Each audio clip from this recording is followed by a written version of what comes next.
Hello, everyone. Can you hear me well?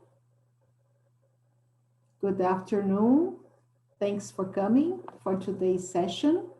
I'm Katia Valley from Cambridge University Press, Schools and Exams Marketing Manager. Before we begin today's session, a little bit of housekeeping.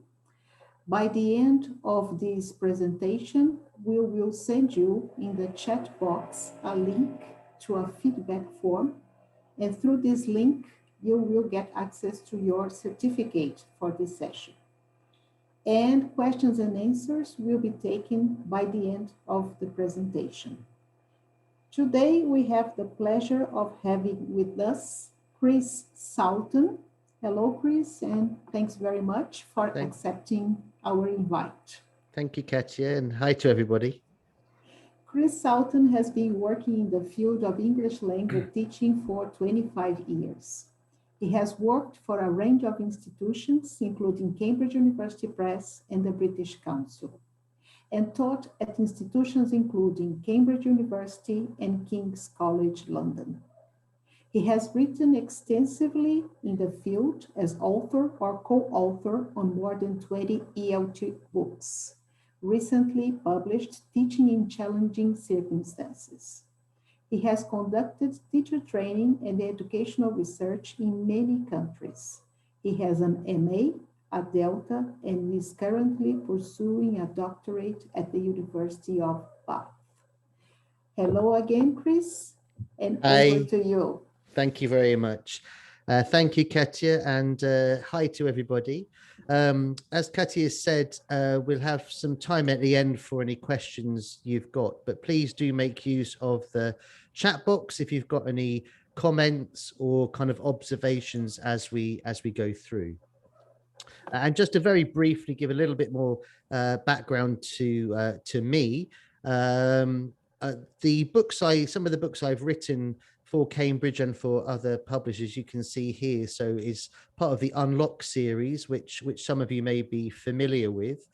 And when Unlock went into a second edition, I was the critical thinking editor for all of the 10 books across that series. So my background is in ELT writing and teacher training, but also with that critical thinking hat on. And what I want to do in this session really is just to give you some very practical strategies, which I hope may be useful in your classrooms, specifically for working with teams. I'll try and make it as interactive as possible. I know it's in the afternoon in Brazil, and hopefully we can sort of model some of the things that you can do in the classroom. So the first thing I'd like you to just very briefly do is these are some of the images that we're going to use or look at in the session today. I'm just going to give you a minute or so in the chat box. Could you put down the number and anything you think we might be talking about? Why are we talking about image number 4? Or why might we be talking about image number 2? So please, just in that chat box, just write down any ideas that you might have for that, why we might be using these particular images and how they relate to critical thinking. So any ideas that you've got, please stick in the chat box. Okay, so predict what you think might be coming or why we might be using these particular images. Okay. Susanna says loyalty. Stefano, number 1, planning is paramount when teaching teams. Image 2 is memes. Okay, thank you. Yeah, why might we be using that? Bloom's taxonomy is crucial. Okay, picture 3, Elizabeth says different ways of seeing something. Yeah, okay, thank you. Thank you for your contribution so far. Any other ideas why we might be using it? Jessica saying number 3 about point of view. Some people see one thing, some people see something else. Okay. Aha. Yes, Anderson has noted number 4 is Socrates. Okay. Yeah, we will definitely be talking about Socrates. Iliani saying number 1 about creating text. Image 4 talking about perspectives. Great. Thank you very much for your contributions. As we go through, please check your predictions and see whether you were right or not. And this leads into my first point I wanted to make.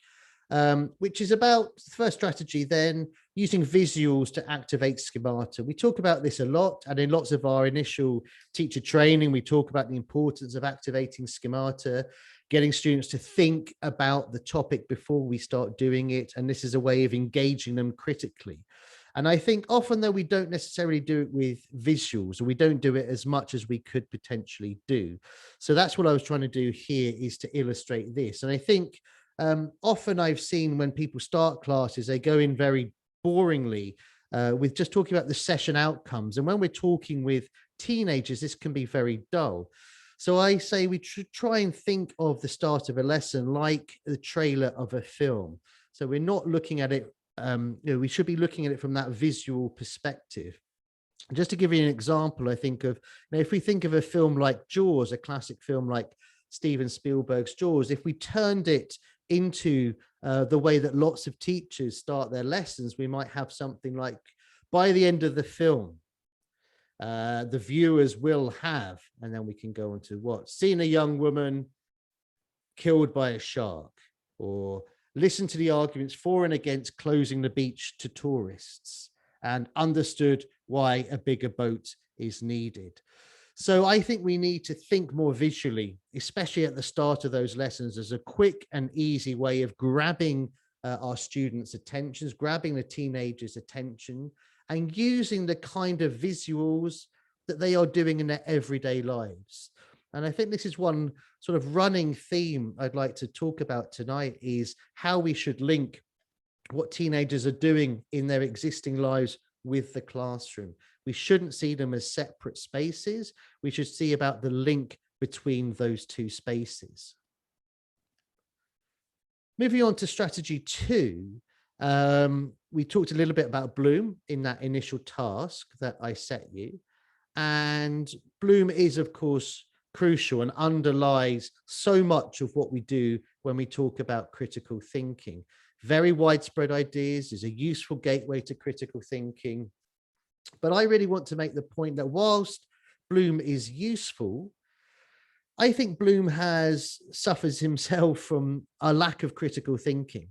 That as an industry, as an ELT community, we're not critical enough of Bloom. But I think there are some changes which are happening with regards to this. So just to give a little bit of very brief background in case people are not familiar with the work of Benjamin Bloom. So his original taxonomy of knowledge from 1956 looked like this. So going from the bottom: knowledge, comprehension, application, analysis, synthesis, and evaluation. Its more sort of common form nowadays, it was revised in 2001 by Anderson and Cratwell. And they changed really the top 2 segments. They're swapping them over and also changing the language specifically. So making the ing forms there, but then having creating at the top. So I think this is perhaps a more common usage of Bloom in the modern classroom. And what we did with Unlock, to give some personal experience there, when we were looking at how critical thinking should be integrated into Unlock and how it should be used, we knew that people liked Bloom and felt comfortable with Bloom, but we also felt it was lacking in some ways. And so we revised it into the pyramid that you see here. And I think what is particularly useful about this pyramid and this presentation of Bloom is that it uses classroom instruction verbs. So it tells teacher, what should you be doing in order to develop this particular skill? So for remember, we can see on the left there, it means naming, describing, relating, finding, listing, writing, telling. For analyzing, what does that mean? It means explain something, contrasting something, examining something, etc., etc. So the use, I think, of those familiar classroom verbs can really help.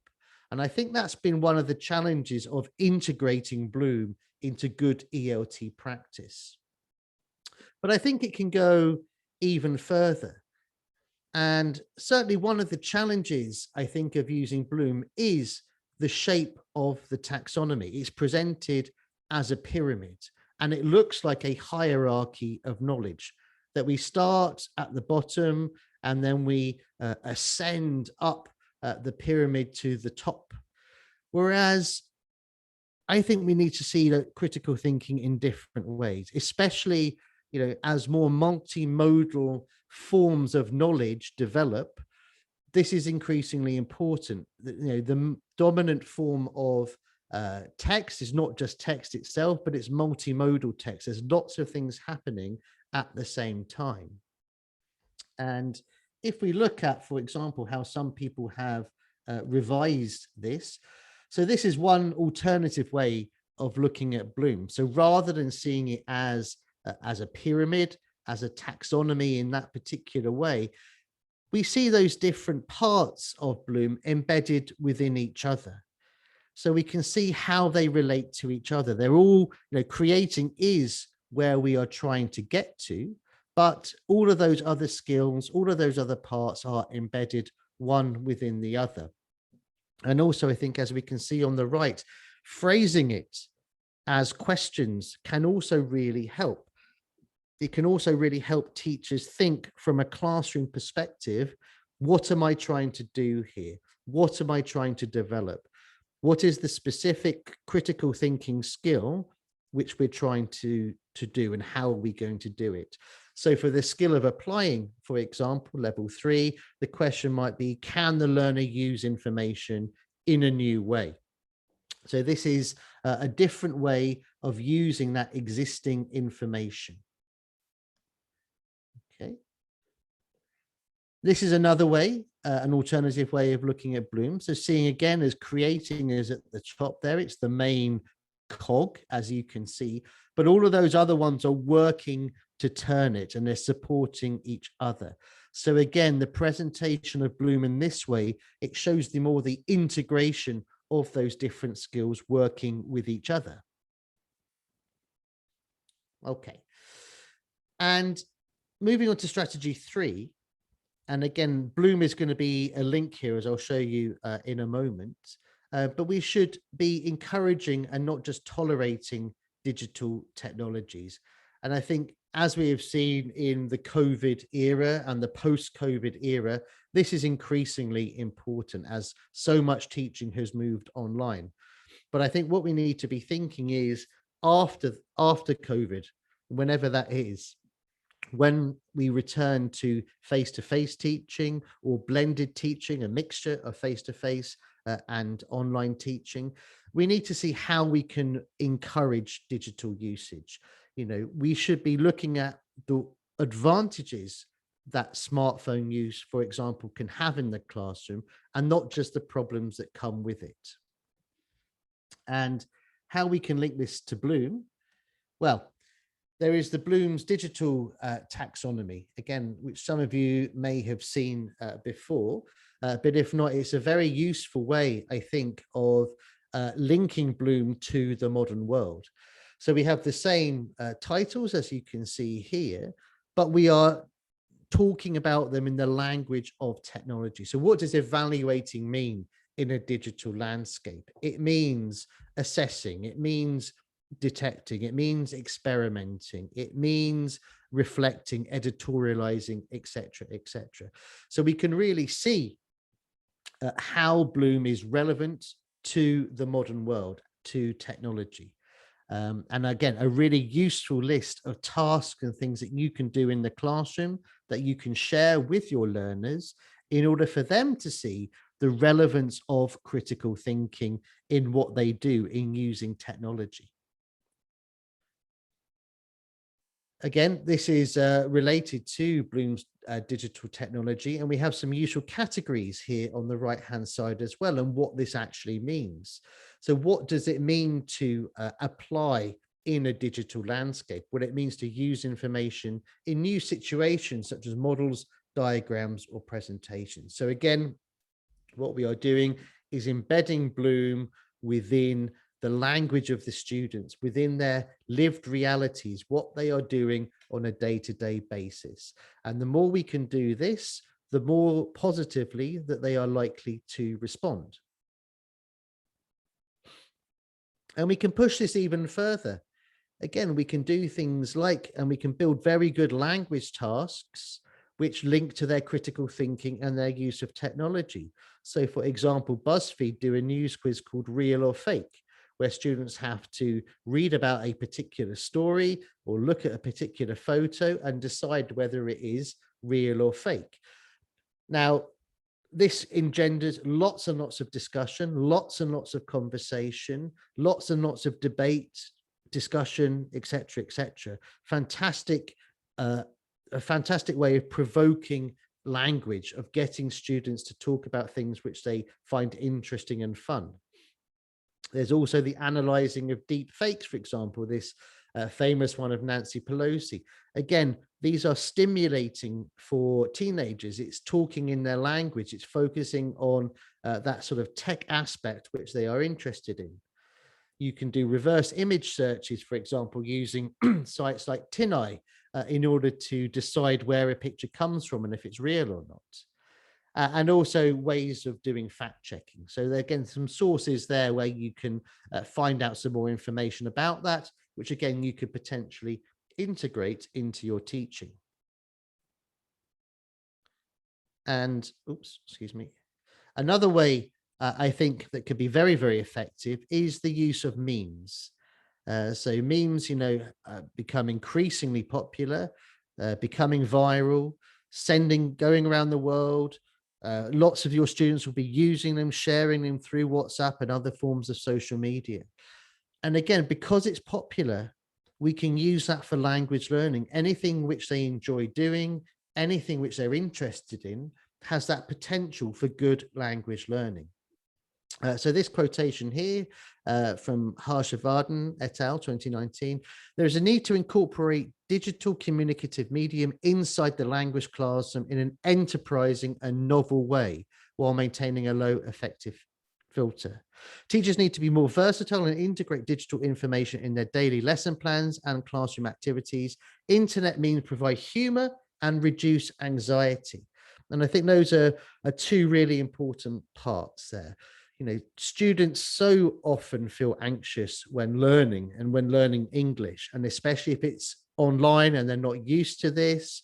When they return to face-to-face learning, they may also feel the same things.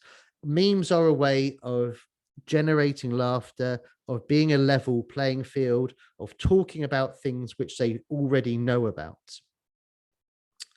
So here are some sort of common memes. Some of these may be familiar to you. These are certainly ones that I know about, but in your particular context, there may be others which you could use and would be more relevant. And what you can do, so you can see the website here, imgflip.com is one example, but there are many other websites as well. And I think we can use memes in this way in order to teach particular language points. So I've used some memes, for example, in this way. So this one, this famous one of the sort of boyfriend with the two girls. So he's with his existing girlfriend and he's looking at another girl. As you can see here, what he's thinking is trying to meet the essay word count. And rather than just sticking with the good one word, although, which does the job, he's looking at despite the fact that, because it's got full words and helps him get closer to his essay word count. So again, it's a funny thing to include, but it makes a good point about learning, which is students are often just trying to struggle to meet the word count. They think that writing more words is a better thing to do, even if there is a one-word equivalent, which does the job just as well. Keep calm and carry on. Another very well-known one in the UK. Editing your first draft is not your last draft. Again, making this point that the importance of proofreading and editing your text. This one with SpongeBob SquarePants student. The quotation I used sounded really good. Teacher, you have absolutely no idea what it means. Again, we're engaging with these issues, these kind of common issues, which we find when teaching this particular age group, but we're dealing with it in a soft way and hopefully an amusing way. Again, another couple here, the Batman and Robin. I think that Batman saying, no, use evidence to support your argument. And again, this one here, the 2 buttons meme, again, making a point. Often students think that long sentences mean good academic writing, when actually we're trying to make the point that good sentences are good academic writing.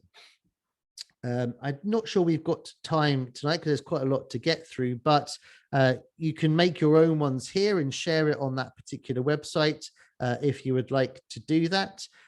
It's a fun thing to do, but as I say, I think there's also a serious language learning point underneath it as well.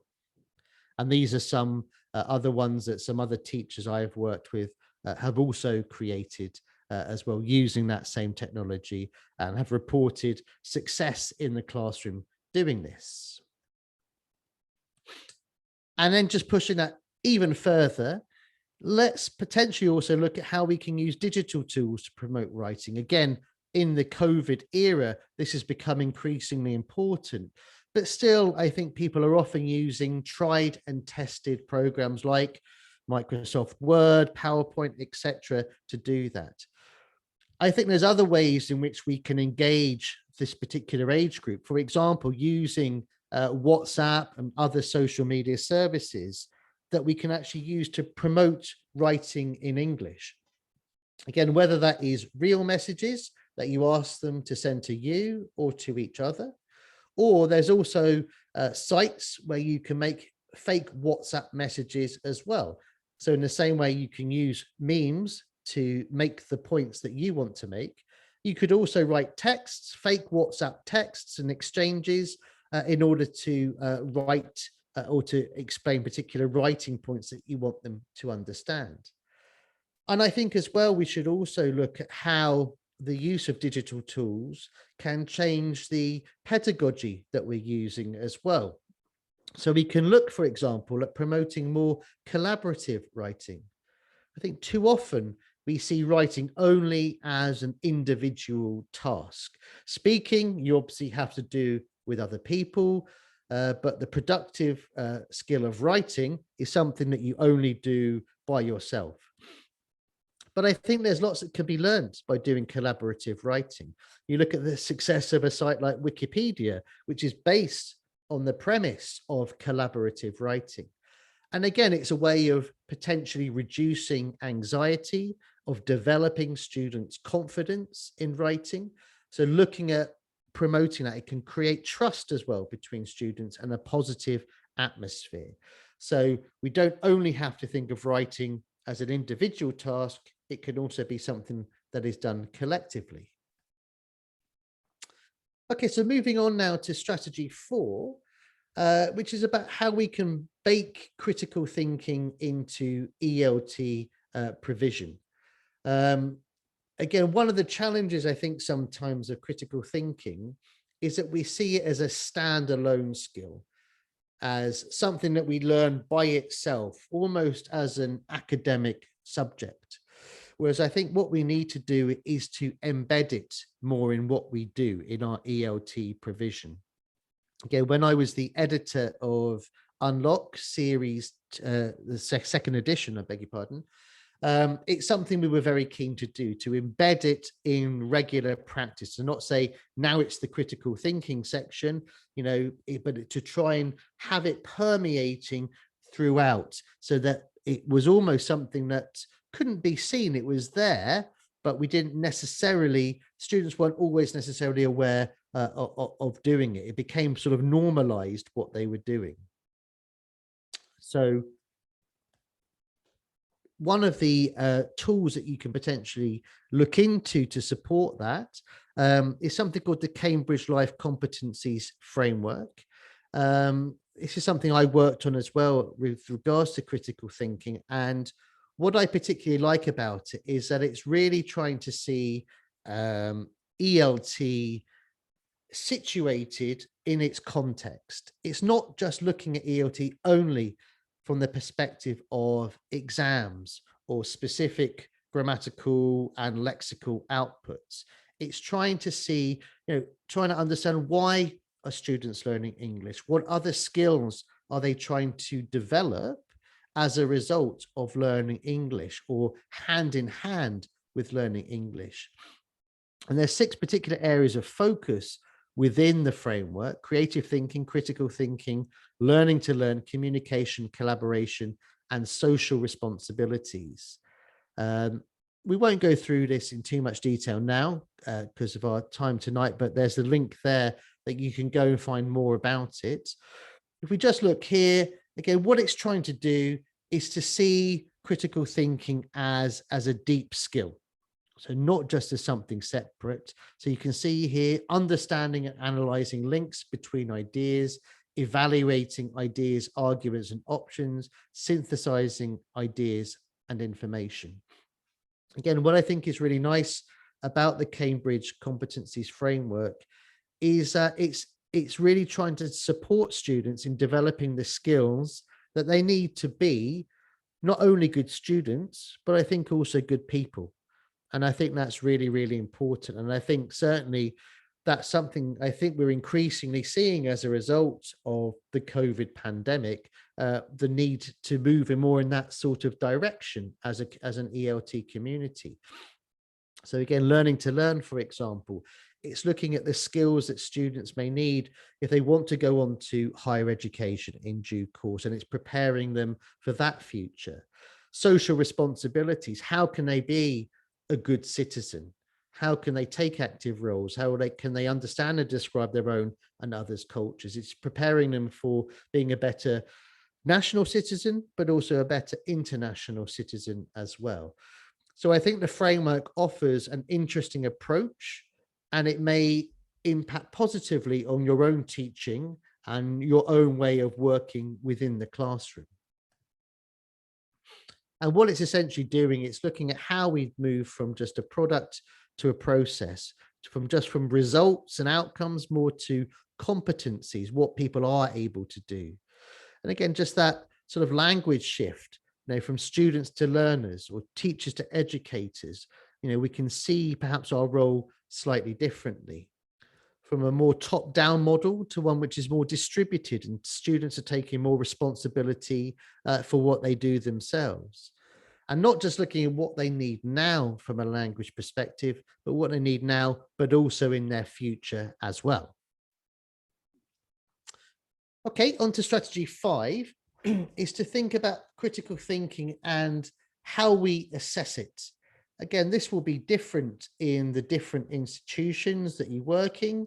But as a general principle, my kind of concern, I suppose, with critical thinking is that we often measure it in a quantitative way. We almost weigh how much critical thinking people are doing rather than actually looking at how they do it and whether they are doing it successfully and appropriately. And I think that leads sometimes to seeing critical thinking as a performative act. By this, I mean that students, almost like a peacock, they display their critical thinking feathers. They say, look, I am doing critical thinking. It's not something which is embedded in their writing. It's not something which is integrated into their speaking. It's something they can turn on and then turn off again. And that's not what we want. That's not what we want critical thinking to be.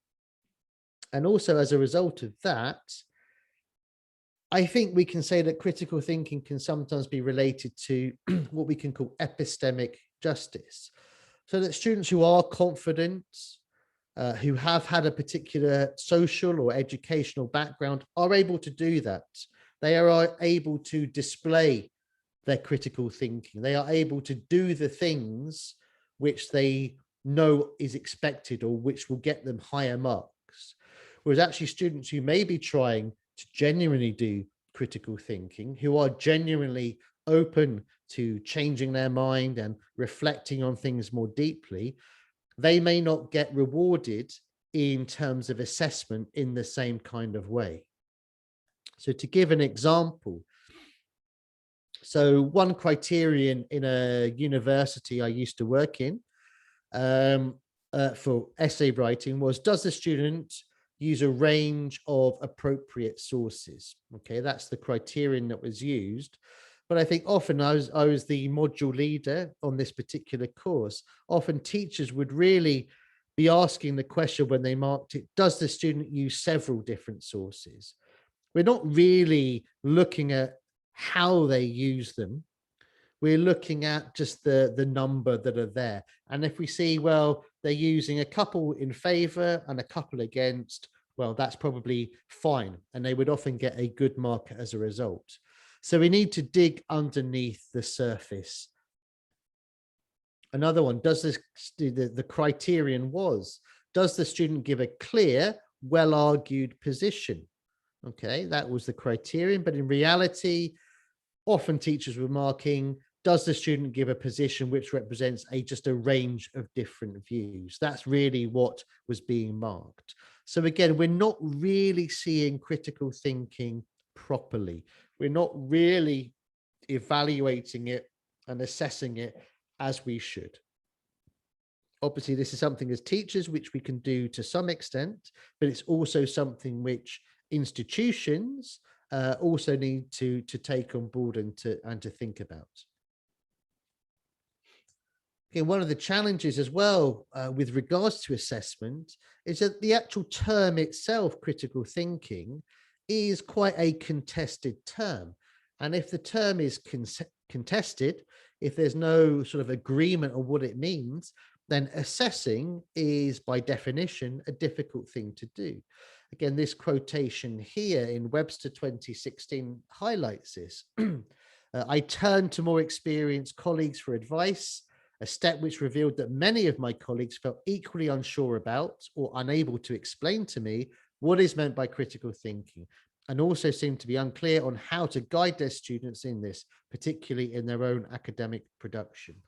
So again, that lack of a clear and unambiguous understanding of what critical thinking is means that assessment is problematic. Excuse me. So strategy 6, changing seating and interaction patterns. Now, obviously in COVID era, if most teaching is online, this may be less of an issue right now, but it is certainly something to think about when teaching does go back to some kind of face-to-face interaction. The way in which we organize our classrooms, the way in which we have the seats and the way that they are lined up says something about what you want them to do and what your sort of dominant pedagogy is. And this can have direct impact on their ability to think critically or to speak critically or to feel that they're able to really share their opinions and really say what they want to say. And if we have a look, for example, at some common seating arrangements or seating arrangements which can, I think, really promote good critical thinking within the classroom. Now, you know, again, it depends very much on the physical constraints of your classroom, what you may or may not be able to do. But if we look at this, if you go into a classroom like this, it says very, very different things. But they all say, I want you to talk. I think they are all quite open structures. So if you look at the mirror structure, for example, this might be useful in a debate situation. You see in the middle there, the circles represents the teacher and the black circles are the students. And a U or W shaped, you know, that's a really efficient use of space, and it enables students to work with a large number of other students quite quickly and easily. The inside out one is an interesting one because what's there is, you know, the emphasis in this class is on speaking. The students are facing the teacher, their desks are behind them. And what we can say is, well, this says, I want you to speak. I want the dominant thing in this classroom to be speaking and sharing ideas. You can turn around and write when necessary, but the norm is not writing. So again, it just says something different for what that teacher wants, whether that's as a general principle or whether it's just for that particular class. Islands is quite a common layout. Again, groups can work effectively together. They can create their own identities, groups of 4 or 6 or 8 or however many it is.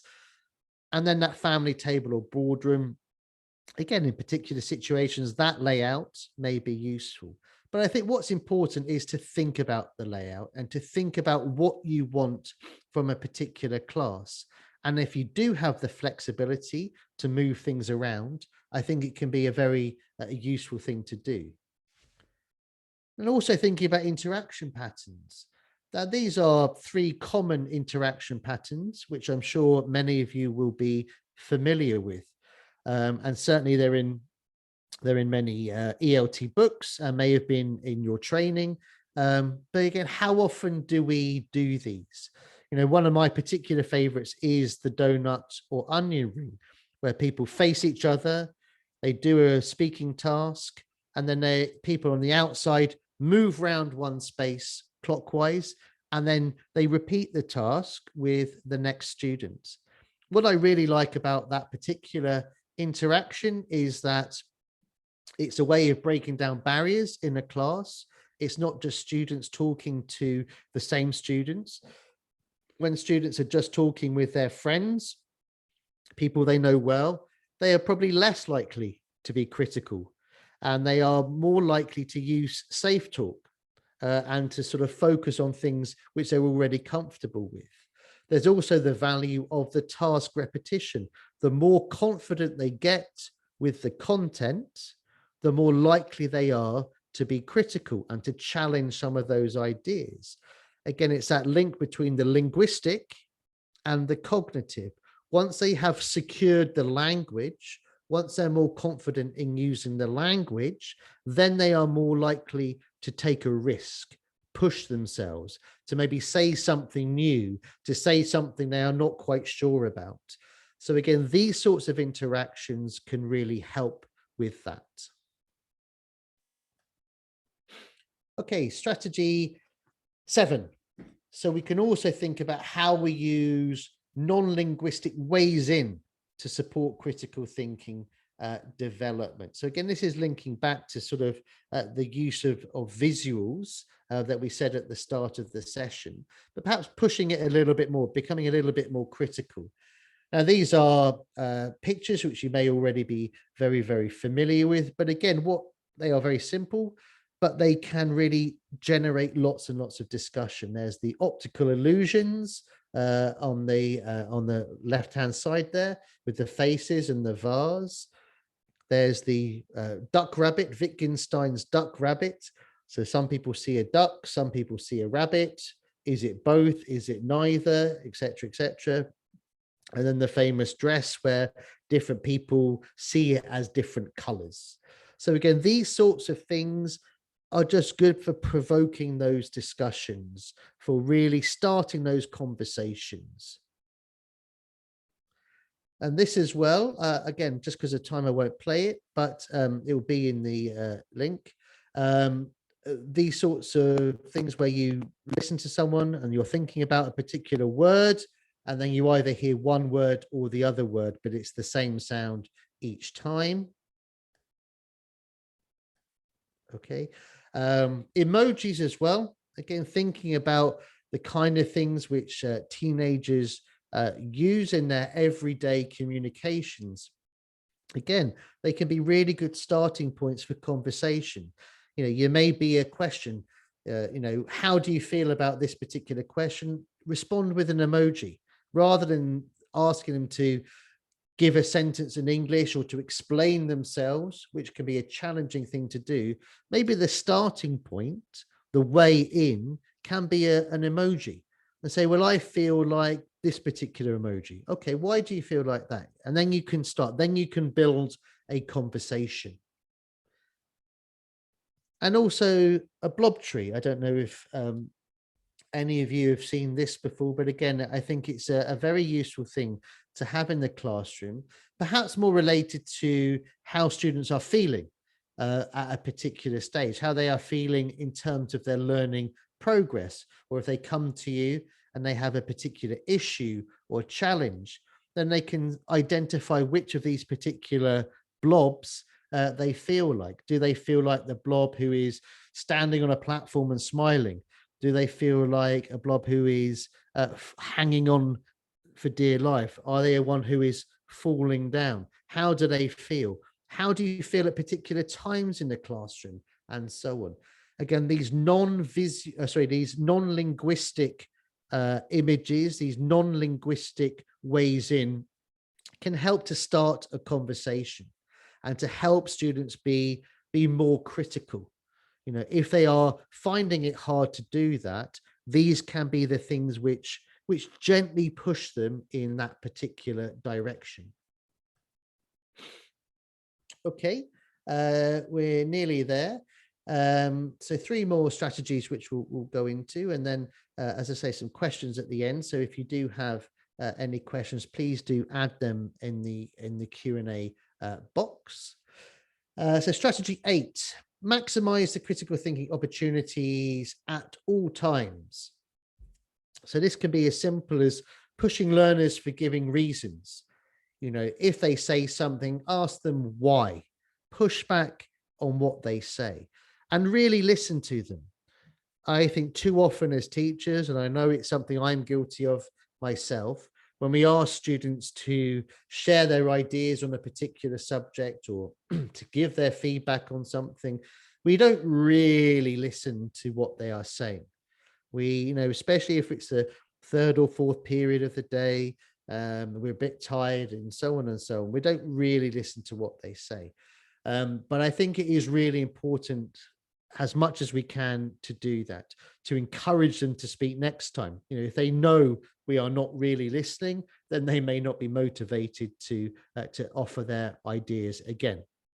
Or they might just do the safe answer because, you know, teacher isn't really listening to me anyway. So to really try and push students to give their reasons, to give their explanations, and to think about things from a 360-degree perspective. And I think it's also important not to give learners an easy way out, or to sit on the fence. So I showed you this at the beginning, on the beginning slide. I think it can sometimes be as simple as giving them a 4-point spectrum rather than a 5-point spectrum. You know, I know certainly when I've used a 5-point spectrum before, you know, lots of students will just choose number 3, sit in the middle. But if you just make it a 4-point or an even numbered spectrum, then they have to take a position. Even if it's only slightly agree or slightly disagree, they have to take a position. And I think it can be really beneficial just to push them a little bit. It's not too scary, but it's just pushing them that little bit so they can't just say, I'm number 3, I don't really have an opinion on this, whatever it may be. And it's also looking at how we can integrate digital more in order to create that understanding. Again, so this is linking back to a previous point I made about how we can use digital in face-to-face situations or just in online situations as well. So this is an example with a group of teachers I worked with in Palestine, and it's using a website called Padlet, again, which some of you may be familiar with. I use it a lot. I think it's a really, really useful website. So I set them the question, it was a teacher training program there. The language of instruction in higher education institutions in Palestine should be Arabic. So I presented a controversial subject and I asked them to share their ideas through the Padlet website, and you can see the address underneath. So whereas they may be more reluctant to do that in a class situation, or they can't think of their ideas immediately, I asked them to do it before the class and to share their ideas there. Again, what's really important here is we can see all of these different ideas. Again, depending on your class, you can also make Padlet anonymous. So if you're worried your students won't say what they really think because they're worried how they might be judged by other people, or if they want to say something that's more controversial, you can make it anonymous and people can share their ideas. So again, that I think the ability to anonymize people's contributions, especially when we're working with teenagers, can be a very, very useful option. Again, the same question, we could think about, well, discuss, okay, we discuss it in groups of 3, but rather than just say, what do you think about it? You force people to take a position. You say, okay, all number 1s are in favor, all number 2s are against, and the job of number 3 is to try and achieve consensus. Again, you're saying, well, this is a role play. This isn't necessarily what you really think. But what I want you to do is to see it from the other side. So even if you are in favor and I make you number 2, I want you to think, what could you say? What would that person say in that situation? So we are really trying to push the students to develop their empathy skills, to see things from a different side. So almost giving people that option, saying, I want you to take this position, can be a really, really valuable thing, not just from a critical thinking perspective, but also from a language development perspective, developing empathy and those other skills. Okay, the penultimate strategy I'm going to discuss with you tonight then, number 9, it can be sometimes useful, I think, to explicitly talk about critical thinking. So why you are doing something. So in Unlock, for example, we did label it. It was labeled which particular part of Bloom's taxonomy was being focused on. But I particularly also like the use of Socratic dialogue. These are just some examples from Unlock, okay, where we can see that. But Socratic Method, so as someone pointed out in at the beginning, so the dialectical approach, so it's a form of cooperative, argumentative dialogue between individuals based on asking and answering questions to stimulate critical thinking and to draw out ideas and underlying presuppositions. So Socrates in ancient Athens was well known for going around and questioning everything, asking questions again and again and again, provoking and so on, trying to get to the truth. And I think it can be a useful thing within language learning classes as well. So often what I will do at the end of a session, for say the last 2 or 3 minutes of a session, I will put students into pairs and I say, okay, you are Socratic pairs.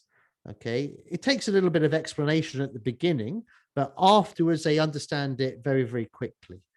And it can end up with things like this. So if you imagine you've just done a lesson on using hedging language, for example, I ask students, I want you to question each other. I want you to talk about the lesson. What did we learn in this lesson? And they come up with all sorts of different questions. So, you know, what is overhedging? Can you give me some modal adverbs? What is the problem of, etc., etc.? You can see how it might work. But what's really good about it is they reflect on the lesson, they think about what they learned, and they form it in the phrase of a question, and their partner has to answer those questions. And it really enables them to dig deep underneath the surface and to really understand what it was that they were doing within the lesson. Now, this can be done in English. I think it could also be done in L1 as well, because if we're focusing on their development of their understanding. And this links to my last strategy I just want to talk about tonight, which I think that L1 does have a place in the language learning classroom, especially with regards to critical thinking.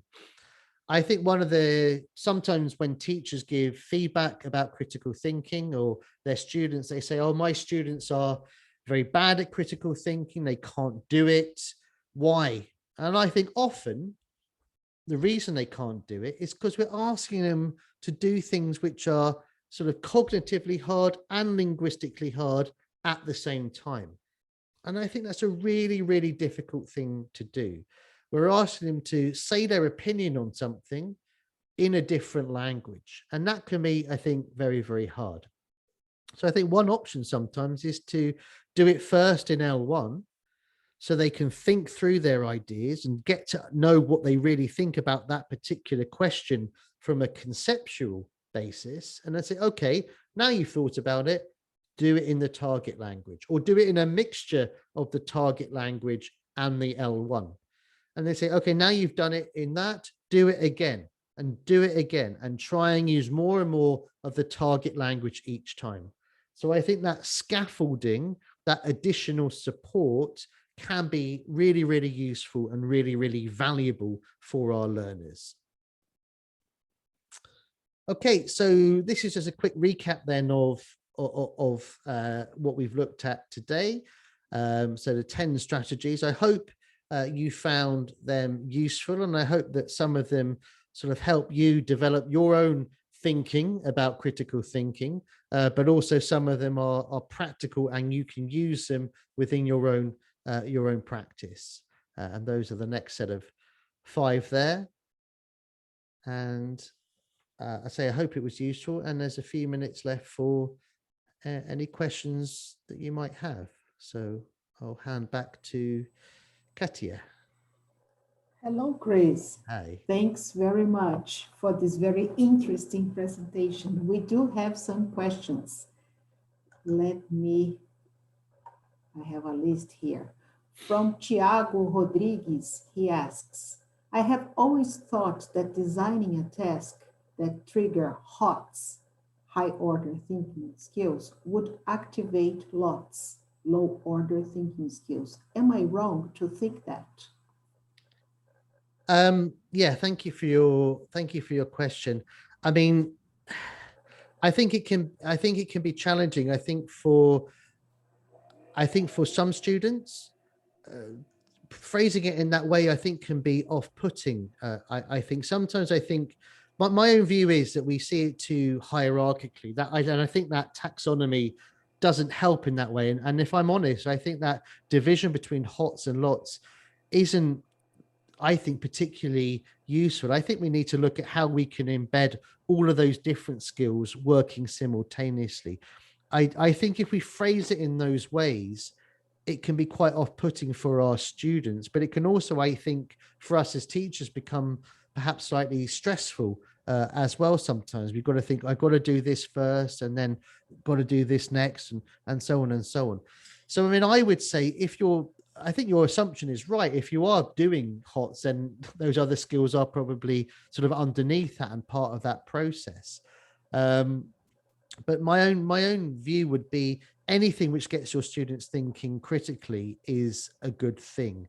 And I think whilst Bloom's taxonomy can underpin that, I think it's more important in terms of what we actually do in the classroom rather than that sort of, I suppose, that critical thinking architecture which is in the background. Great, thanks, Chris. One more. Is self-assessment a good tool to explore critical thinking? How can we use it more effectively? Yeah, I think self-assessment is really valuable and very important. And I think if we do that, though, we need to give students clear guidelines about how to do it. I think sometimes we just assume students can sort of do it, but I think they need guidance in that first instance. And I think just, the very sort of simplest, I suppose, form of self-assessment, can do statements, are really, really useful for doing that. And it makes students feel that they are making sort of some progress, or identifies areas where they're still struggling.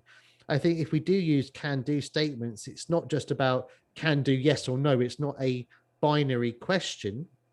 It's, can do satisfactorily, can do well, or can't do. It's a bit more, we need to have a bit more flexibility there. So I think self-assessment definitely can be useful, but explain to students why you're doing it, how to do it. And if they do identify that they can't do something, or they're not, we need to be able to provide the support and guidance so that they can use that. That feedback really does have to be formative. That does have to be developmental. Great, Chris. A question from Mariana Albino. Can you give us some references that you use to prepare the presentation about Bloom or the classroom arrangements, for example? Yes, yes, I can do that. I will, as I say, this presentation will be shared with you in the next couple of days. I can add some, I can add some references to that. Yes. Great. From Claudia Mendes, nowadays fake news are all over the place, especially on the internet. How can we help students develop their critical thinking while researching online? Yeah, it's just a real challenge. And I think this is a sort of an emerging kind of theme that often we as teachers, we are in the front line of this. Um, as I say, there's a few tools which I suggested before. So things like the, reverse image search or those sorts of things which can help with that process. But I think it's I think it's a challenge for everybody sometimes to spot that fake news. I think what we need to try and do is develop students with a sort of armory of those different skills, and more practice that they do develop in their critical thinking, hopefully the more likely they are to be able to do that sort of next time. So I think when we're working, it's trying to give a range of different sources can be really, really useful. Or if we're doing a sort of more project-based task, it may be saying, well, find different sources. What are they saying? What do you think are more plausible? Why do you think this is more believable than that source? And those sorts of things. So I think a lot of the time we just need to ask the right questions. As teachers, I don't think we can give the answers sometimes because we don't know what's fake news and not fake news. I think all we can do is ask the right questions and encourage our students to ask the right questions. This is linking back in, the Brazilian tradition to people like Paulo Freire, the kind of constantly asking questions and linking that criticality to everyday life, that learning isn't just something that's in a textbook or in a classroom. It is directly linked to people's social, economic, and political positions and how they're seen in society. So I think it's, that's what I would advocate is, we need to see our work as ELT teachers, in that wider landscape. Well done, Chris. Perfect timing.